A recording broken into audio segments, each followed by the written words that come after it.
All right. Anything in the comments before we get started? No, just a few more hellos. Great to have everybody with us.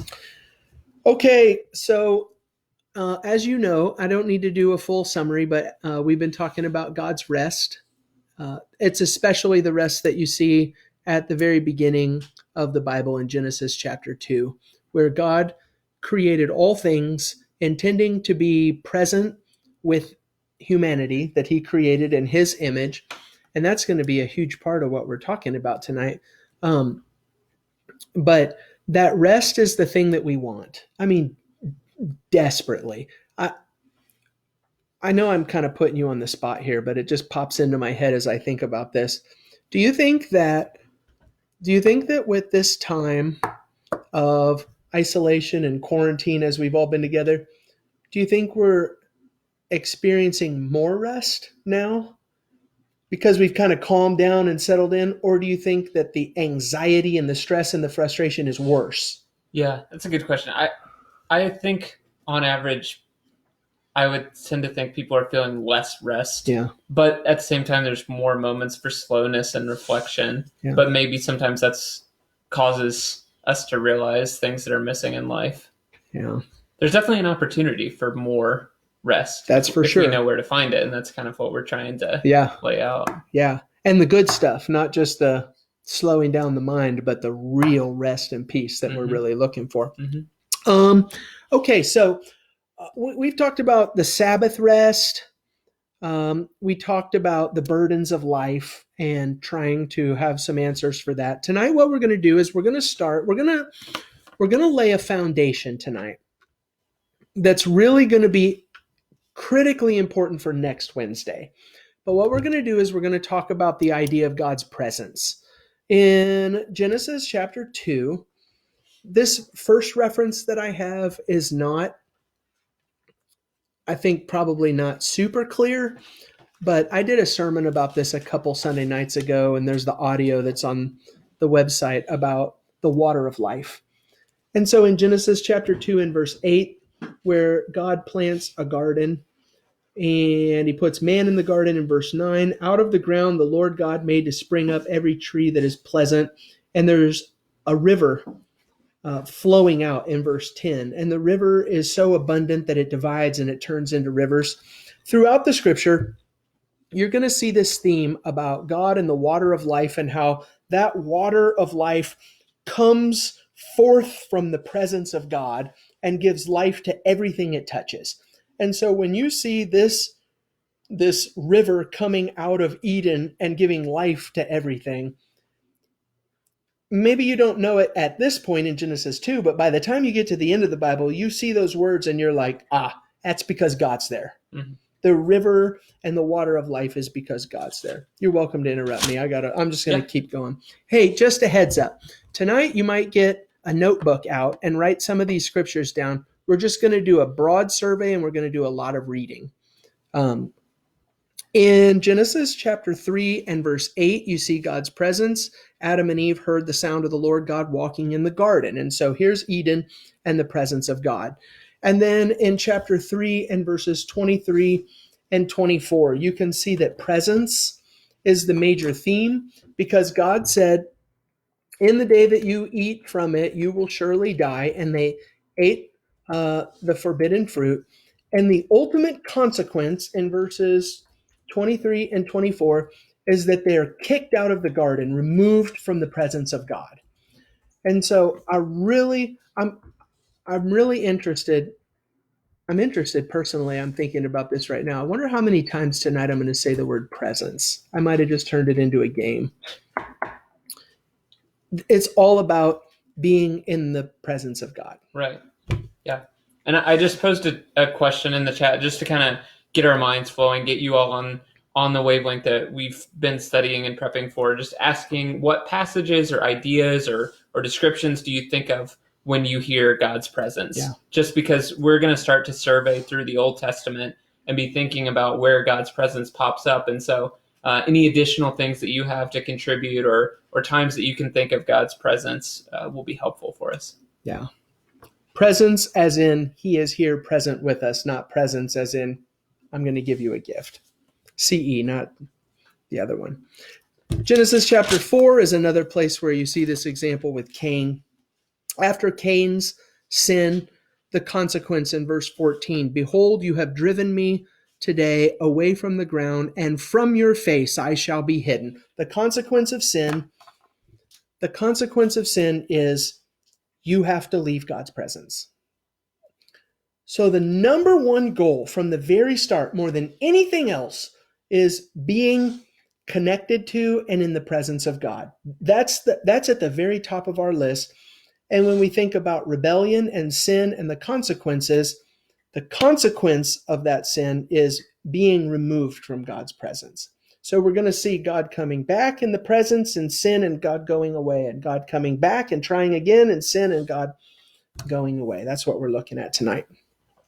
We're going to talk about how closely the idea of presence and rest go together, but I'm already seeing it in that we've talked about these passages in Genesis 2 and 3 before, where the punishment was a lack of rest, but simultaneously the punishment was being exiled from God's presence. Yeah. And we were just thinking about how much those two things tie in and how you can't hardly have one without the other. Yeah. I'm wondering, this might be a good question for you to think about as we go through this study tonight. Can you have one without the other? Or are they, I'm inclined at the end of this lesson, what I'm going to try and do, I think, is to show that they're almost synonyms. God's presence and God's rest are almost the same thing. So we'll see. We'll see if it works out like that.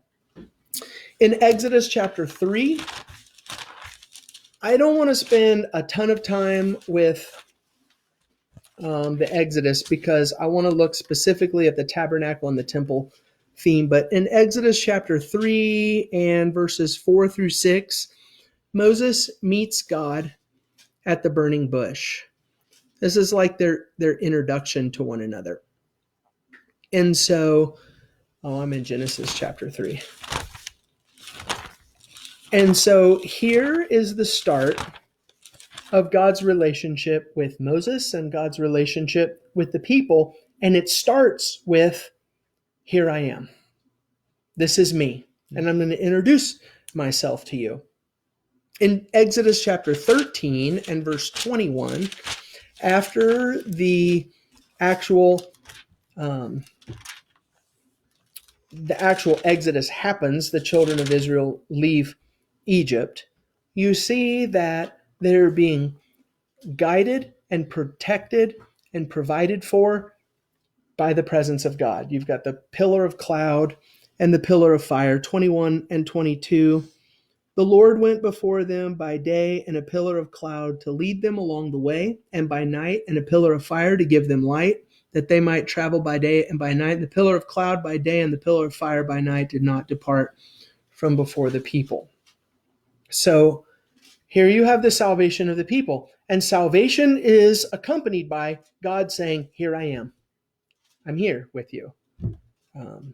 Leading, protecting, providing for. Chapter 15, I really like these just because the words that are used here. Exodus 15 is the Song of Moses, where Moses and the children of Israel who have been saved are singing this song of celebration because of the salvation of God. And look at verse 13, part of the song. You have led in your steadfast love the people whom you have redeemed. You have guided them by your strength to your holy abode. So Moses and Israel see their salvation from Egypt as we're leaving slavery in this godless land by the hand of God to go to the place where God lives. And then again in verse 17, you will bring them in and plant them on your own mountain, the place, O Lord, which you have made for your abode, the sanctuary, O Lord, which your hands have established. So our hope is that God is going to bring us into the place where he is. It's all about the salvation from this slavery by God's hand is ultimately to go to the place where God is so that we can live in God's presence and rest. Mm-hmm. I'll stop. Well, it stands out to me how often in these early days where God is letting his people get to know him, that he uses physical reminders of his presence, just as we think about the presence of God, because it feels to me like a very abstract thing. And where is God? He's everywhere among us, but one thing we don't do is see him. And yet early on, he uses things like the burning bush and the pillar of cloud and the pillar of fire. And we're going to talk about the physical structures that he has Israel build just as symbols and reminders that God is among them. Yeah. When you're talking about that at dinner tonight, I think of something now, but I'll wait till next week to say it. All right. What is our physical reminder of God's dwelling place and temple here and now? I think there's a good answer to that. That's what I asked you. Yeah. I don't know why you're asking me. That's a good one. Okay. I'm going to jump ahead. We're going to go kind of forward and backwards here for a minute, but I like this one a lot. It's worth referring to in Exodus chapter 33. In Exodus 32, you have the golden calf incident. So Moses has gone up on the mountain to get the law from God, and he's been gone for a long time. And in Exodus chapter 32, the people get wild and they decide to build this golden calf, and everything just goes badly. And God's response in chapter 33 in verse 3 is, "Go up to the land flowing with milk and honey, but I will not go up among you, lest I consume you on the way. You're a stiff-necked people." So you see, this is basically the Garden of Eden again. God says, I'm going to be with you. You're going to be my people. I'm going to provide for you. And then the people turn aside and God says, not with me anymore. I'm gone. And so Moses, this one is just kind of a warning shot across the bow, I think. In verses 13 and 14, Moses says, I don't need to read verse 13, but it's such a great verse. It's worth putting in there. Therefore, if I have found favor in your sight, please show me now your ways, that I may know you in order to find favor in your sight. Consider too that this nation is your people. And God said, my presence will go with you, and I will give you rest. In order for God's presence and rest to continue on with this sinful group of people, they needed a mediator to bring God back. These are Christian words that are going to be really important next week.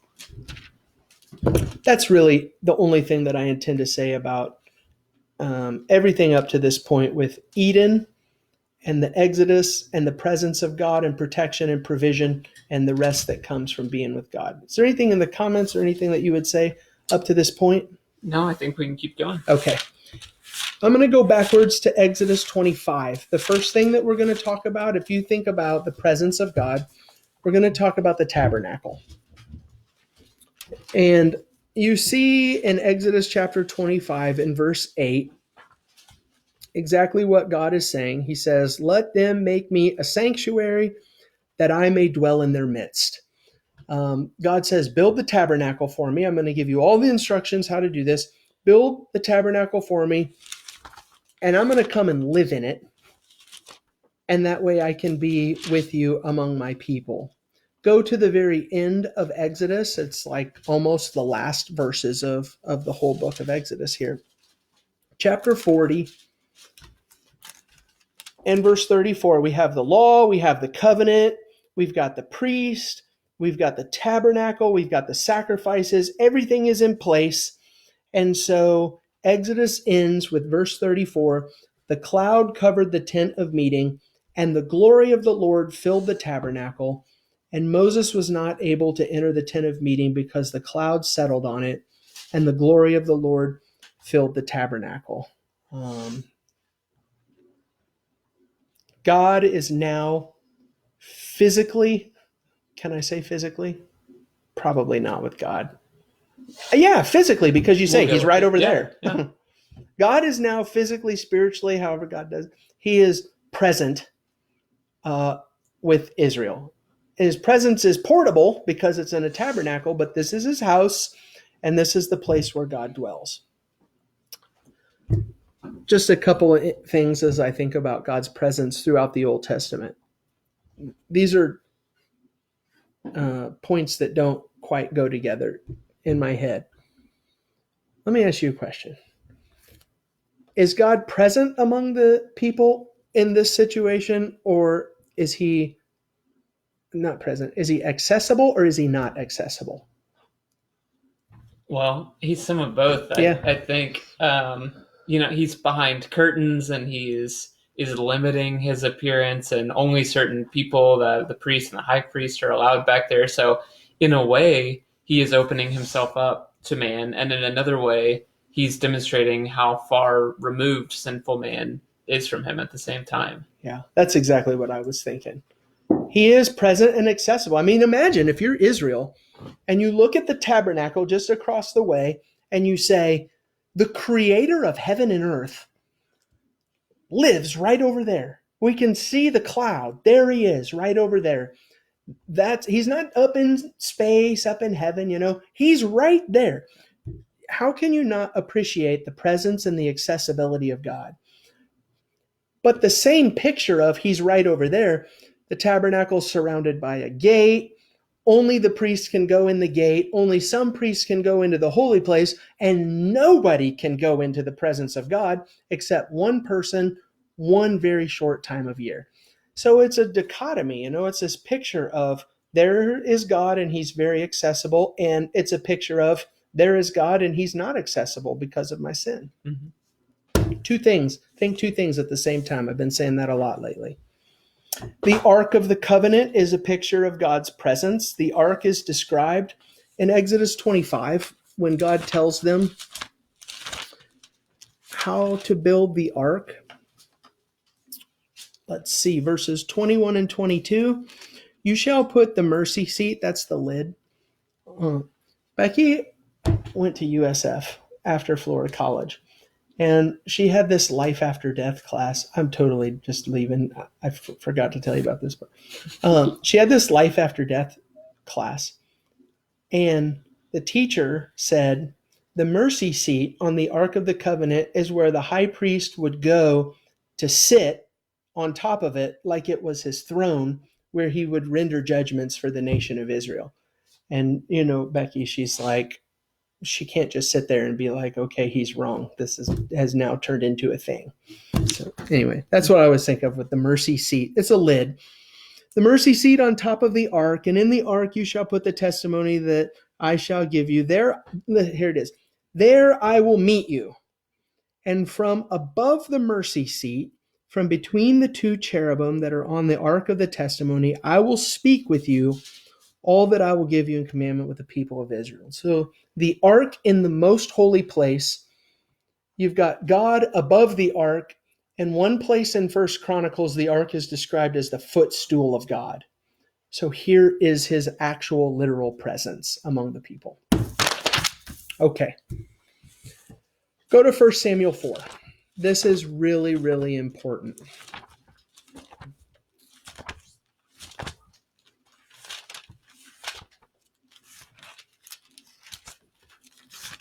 In 1 Samuel 4, the Israelites have wandered in the wilderness. They've gone into the land. Joshua's led them into the land. They've gone through the period of Judges, and they've just rejected God up to this point. And so we come into 1 Samuel, and God has had enough with his disobedient people. And so he's not protecting them anymore. They're defeated by the Philistines. In verse 11, 1 Samuel chapter 4 and verse 11, the ark of God was captured, and the two sons of Eli, Hophni and Phinehas, died. And so in verse 12, there's a man who was present who runs back to Shiloh to tell Eli, oh no, this is what happened. We lost, and the ark is gone. Got something to say? No, go ahead. I'm going to read verses 19 to 22. This is Eli's daughter-in-law. Oh, and by the way, I should have said this at the start. He runs back to where Eli is in Shiloh. The place is Shiloh. That's really important to know. And Eli's daughter-in-law, the wife of Phinehas, was pregnant, about to give birth. And when she heard the news that the ark of God was captured and that her father-in-law and her husband were dead, She bowed and gave birth, for her pains came upon her. And about that time, the time of her death, the woman attending her said to her, "Do not be afraid, for you have borne a son." But she did not answer or pay attention, and she named the child Ichabod. Now listen to this. What does Ichabod mean? She named the child Ichabod, saying, "The glory has departed from Israel, because the ark of God has been captured, and because of her father-in-law and her husband." And she said, "The glory has departed from Israel, for the ark of God has been captured." So Eden has happened again. And the Exodus story has happened again. God said with the tabernacle, "I'm going to come and I'm going to live with you." And the people reject him, and he leaves. And notice in this text, notice how closely death is attached to the departure of God, God moving away from his people. It's the exact same story over and over again. I'll stop for a second. Anything? Well, I know this class doesn't lend itself to conversation like the others, so I'm sorry about that. No, I think it's a couple of things that I was thinking about. As you pointed out, the pattern of "I will dwell with you, I'll be there with you," but then the people are unworthy of that, basically, and don't live up to that. And so God in his holiness isn't going to stay with them. And we see this pattern repeated over and over of God creating a place where he and man can be together, and then they corrupt it, and they lose it, and they leave it. And we're building towards, we're starting to get an inkling that we need something better, something more permanent. And then just the other thought that I had was just sort of more broadly on presence, as we're kind of in the middle of this discussion. And that's that, like, for me, these last 6 weeks have really illustrated the need for presence. And I imagine other people feel similarly, but presence and actually being together with someone, not just talking to them, but being communed, being in the same place, like that means something. And I think, like, I've gained a greater appreciation of what it means to be present, and just how much you're looking forward to being back to actually being with all the people that you want to see and be around, and how much we're wanting to be present as a church family. And it just, like, to think that God wants to be that present with us and keeps making these preparations, and we keep botching them. It's just it's taken on a little bit of a new life for me. I've said this probably a million times throughout this COVID situation. It's like when you're gone for a week on a trip, and there's just nothing like being able to turn on FaceTime and talk to your family and see them and hear their voice, but it is no substitution for being with them. Presence, right? That presence. I'm going to read in Psalm 78 right now in verse 56, and I'm thinking specifically about this situation at Shiloh that just happened. Psalm 78 and verse 56. Now, here's the thing about this. I don't know if this is an accurate picture of what everybody else thinks, but I kind of get the impression, at least personally myself, that maybe the Shiloh story doesn't get the attention that it deserves. We don't think about Shiloh and Ichabod and the glory of God departing from the tabernacle and from the presence of Israel. It is a major theme throughout the Old Testament. You're going to see this theme come up over and over again. In Psalm 78, verse 56, Israel tested and rebelled against the Most High God and did not keep his testimonies. They turned away and acted treacherously like their fathers. They twisted like a deceitful bow, for they provoked him to anger with their high places. They moved him to jealousy with their idols. Okay, they rejected God, just like Eden. When God heard, he was full of wrath, and he utterly rejected Israel. He forsook his dwelling at Shiloh, the tent where he dwelt among mankind, and delivered his power to captivity, his glory to the hand of the foe. So God's with his people in the tabernacle? Not anymore, because they've rejected him. Okay, go to 1 Kings 9. David comes along. He's a man after God's own heart. He wants to build a house for God, a place for God to dwell, like the tabernacle, only bigger and more glorious and more permanent. And God says, no, you're not the guy. Your son is going to be the one who builds my house. 1 Kings chapter 8, I think I said 9. 1 Kings chapter 8 and verses 10 and 11, after Solomon finishes building the temple, and when the priest came out of the holy place, a cloud filled the house of the Lord, so that the priest could not stand to minister because of the cloud, for the glory of the Lord filled the house of the Lord. I don't know, folks who are watching, who are with us in this way, I don't know if you're sitting there thinking to yourself, okay, good story. The Shekinah, the glory of God, filled the tabernacle. Who cares? Doesn't have anything to do with me. The Shekinah, the glory of God, came in and filled Solomon's temple. Who cares? Doesn't have anything to do with me. When we get to Acts chapter 2 and we see the establishment of God's people, the Spirit is going to come down and begin to fill his people. This 100% has to do with us, the picture in the story. So please be patient with me. We're just building a foundation of understanding right now. And we're going to get next Wednesday to where some of the practical stuff comes in. Go to Jeremiah 7. Solomon built the temple, and God's presence filled that temple so that he was among the people of Israel again. Quick question Yep, for you. yep, shoot. Steve asked, when did the pillar leave the ark? I don't know. I don't know if I remember that. Yeah. I don't know if it's ever addressed. Steve, that sounds like a good homework assignment for you. You've got. I would assume that the pillar, since the pillar was guiding the people through the wilderness, that once they went into the promised land and God told the people where to go, I would assume that is where it is. But I can't think of a reference that specifically says. I don't know. That's a good question. I always that's Steve and Kevin always ask me brain burners. I like that. Okay, so the temple. Solomon built the temple. God came and dwelt among the people in Another the temple. opportunity for God and man to be together. The next era. Same thing. Is it going to work out this time? It's not going to work out because we've gone from Solomon, which happens in 970 BC. No, that's when Israel and Judah split. So what are we going to do? We're going to talk about like 1000 BC.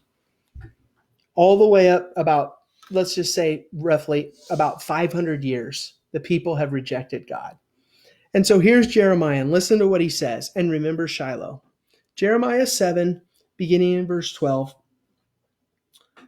Go now to my place that was in Shiloh.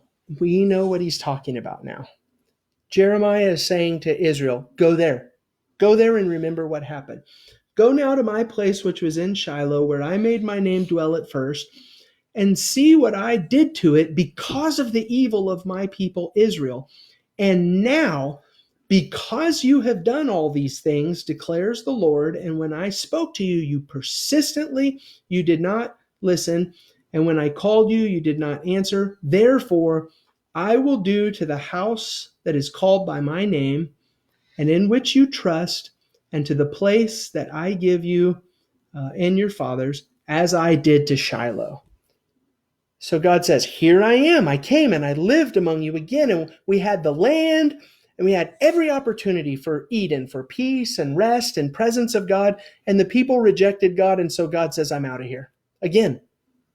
So Eden, the Exodus, the tabernacle, now the temple.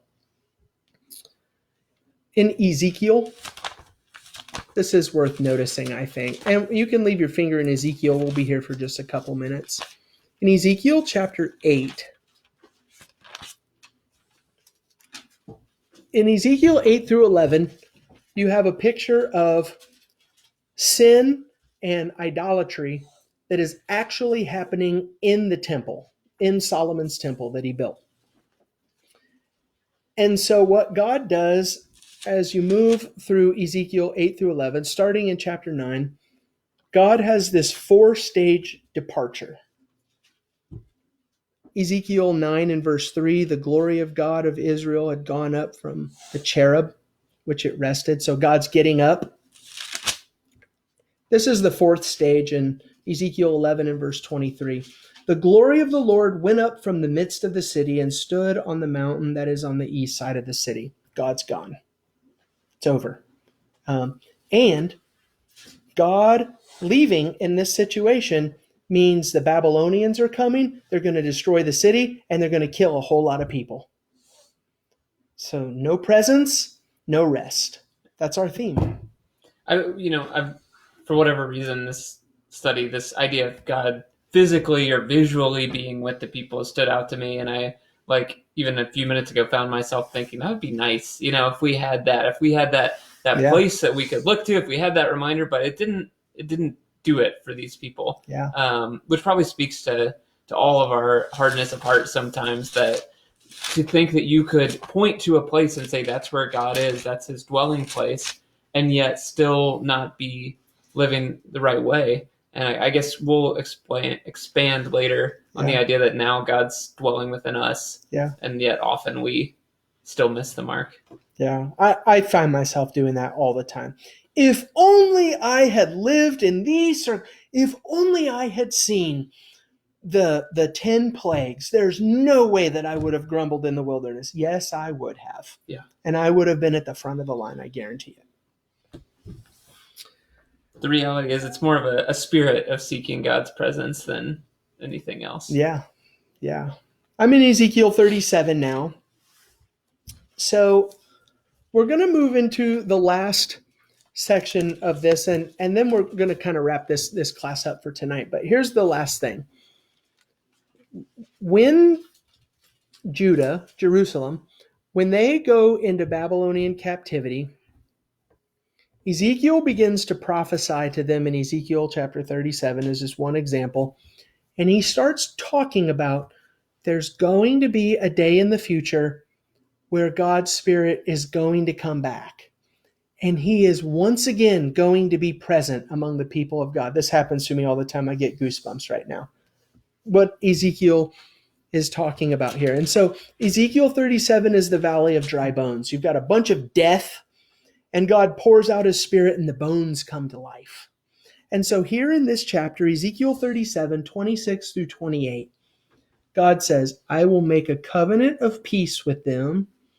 It shall be an everlasting covenant with them. Now, this one's interesting because he says, I'm going to do something with them and it's going to be everlasting. This one that I'm going to make, it's not going away. Mm-hmm.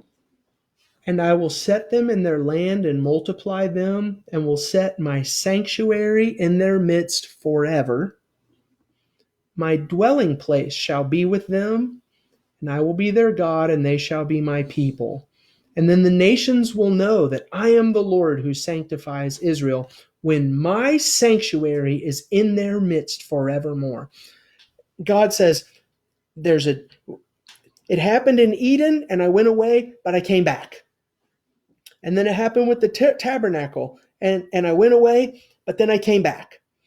And then it happened with the temple, and I went away, and now they're away, and God is saying, there's a day coming when I'm coming back, and I'm not going anywhere after that. Mm-hmm. After the Babylonian captivity, the Jewish people went back home and they built a new temple, but you start to get the idea from some of these prophets that that's not what he's talking about. Yeah. In Ezekiel chapter 40 through 48, through the end of Ezekiel has this vision of this angel going out and he's taking measurements, and he's measuring out this new temple. This is what the new temple is going to be like. And so look at chapter 43, Ezekiel 43 and verses 1 through 5. I'm talking so much. Do you want to read that? Sure. Ezekiel 43, 1 through 5. Then he led me to the gate facing east. And behold, the glory of the God of Israel was coming from the east, and the sound of his coming was like the sound of many waters, and the earth shone with his glory. And the vision I saw was just like the vision I had seen when he came to destroy the city, and just like the vision that I had seen by the Kibar Canal. And I fell on my face. As the glory of the Lord entered the temple by the gate facing east, the Spirit lifted me up and brought me into the inner court, and behold, the glory of the Lord filled the temple. Yeah. And remember, Ezekiel's having a vision of what's going to happen in the future. God's going to come back, and he's going to give his presence among his house, fill the temple again, just like he did in the past. I'll just finish with this one. I won't read these other examples. But look at the very last verse. Since we're here in Ezekiel, look at how Ezekiel ends, the very last verse of the book. The circumference of the city shall be 18,000 cubits, and the name of the city from that time on shall be the Lord is there. Whatever Ezekiel's talking about is named, that's where God is. And so God's presence equals God's rest. What do you think now? I mean, you've looked at my notes, and we've talked about this a little bit at dinner, and I don't know if anybody's... I apologize, those of you who are watching and with this. I know that I didn't leave a whole lot of open doors for questions and discussion tonight, but if the lag time doesn't delay, I wonder if we could think about this and talk about this. It seems to me like presence, God's presence among people, and the rest that we're all looking for, it seems to me like they're the same thing. You definitely can't have one without the other. And that's where we're going to start to get into some of the practical part of this conversation. Everybody in the world wants the rest that we're talking about. Everybody wants peace. There's nobody who says to themselves, you know what I want? I want stress and anxiety and heartache. And everybody wants this peace. But the thing that we're starting to touch on right now in this study, as we look at the peace and the rest, there is no peace separate from the presence of God. It doesn't exist. And so what we need to be thinking about is not, how do I get that rest? Maybe I can read a self-help book. Maybe I can listen to some soothing music. Maybe I can calm down and take my dog for a walk. We're not talking about how do I get the rest. We're talking about how do I get to be in the presence of God? Because that's where the rest is. Got anything going on here? So I just dropped in the comments and would love anyone's thoughts if you want to kind of help us put these two pieces together about similarities between God's presence and God's rest, or how the two ideas converge. But to me, the more that I try to understand them, the more that I just see that they're kind of inseparable. Because if God's rest is about time and oneness and fellowship with us, his presence is very much an integral part of that. I think it's just coming to that better understanding of rest really gives us an understanding. It's not just relaxation and putting our feet up, it's oneness. And so of course his presence is going to be a part of that. One of the places that I sort of thought of that ties these two together is Psalm 23, which is a great rest passage. And you're going to lay me down beside the still waters and comfort me and all of these things. But then he ends in Psalm 23 verse 6 that surely goodness and mercy shall follow me all the days of my life, and I shall dwell in the house of the Lord forever. So rest plus presence is the vision that he's going for. We're going to be together, have that time and have that presence, have that place. Yeah. Do you think we're going to have to do this next Wednesday? Do you think we're just waiting for heaven? Like that's it? There's no rest separate from heaven without the presence of God, or is there something else going on? The way you ask that makes me feel like the answer is that there's something else going on. Do we have to wait until we get to heaven, or can we experience and enjoy the presence of God here and now? It's kind of like on a radio show when they say something about this is what we're going to do, and then they go to commercial and you're like, oh, well, now I have to stay in here. So come back Wednesday because we're going to be talking about that. But I will just go ahead and give you a teaser. This is, now that we have this huge foundation, I think, in the Old Testament, it was at the very beginning with Eden. It goes through the tabernacle and early Judaism. It goes through the temple and so much of that, the prophets, a huge chunk of the Bible has to do with this temple and God leaving the people and the promise of God coming back to the people. It seems like be almost a waste to not at least read some of John. The Gospel of John starts out like this. Now think about this. Think about these words in the context of the rest of the Bible and what we've talked about. In the beginning was the Word, and the Word was with God, and the Word was God. And then verse 14, and the Word became flesh and dwelt among us. So Jesus, God, comes from heaven to be present with humanity. There's a whole lot going on with Jesus and what Jesus establishes that has to do with this theme of God's presence and the rest that comes in association with that. I think that's all I got to say tonight. Anything there? Yeah, well, however much a physical symbol you could get from a burning bush or a cloud of fire, how much more do we get God's presence when he is physically walking this earth? And when people got to sit down and have a meal with him and spend time with him and listen to his voice, like that is God's presence, and that shows the length that he was willing to go to provide that presence for us in spite of our own stubbornness. Yeah. Hold on, let me think about this one. I didn't put this up. We talked about this earlier. Remember we talked about that dichotomy? There's God's presence over there, but it's not accessible to me. Here's Jesus reaching out his hand and touching sick people. And the presence of God is right there. The barriers are removed. Yeah. Yeah. I mean, the presence and the rest that we're going to talk about Wednesday makes me really excited. Yeah. This is big stuff. Go ahead. Yeah, I was just going to share a few comments, and then if you had anything you wanted to sort of wrap it up with. But so talking about God's presence and God's rest and how these ideas fit together, Nick Weaver was saying that they both require a lot of trust and faith and learning to rely on God. Tracy said that our lives are a continual striving to be in the presence of God. Linda says that they both are a confidence in God and leaning on God, and some combination of Amanda or Kevin Engel say that they may not exactly fully be the same thing, but they're very much mutually dependent, that they fit together. And I think that's something that's a good way to think about it. Yeah. You definitely can't have one without the other. Right. Yeah. Okay. Well, I think I'm done. What about you guys over there? You got any comments to finish us up? Okay, guys, thank you very much for being with us tonight. I appreciate it. It's just, I hope that you feel like we try and set the camera up at eye level. I hope that you feel like you're sitting at the table with us, and this is like a conversation in my house. I do all the talking, but hopefully you feel like you're a part of the conversation. And I say this at the end of all of our lessons. I cannot wait to be back together with you all. Hopefully sooner rather than later. Yeah. All right. Thanks for joining. Thanks, guys.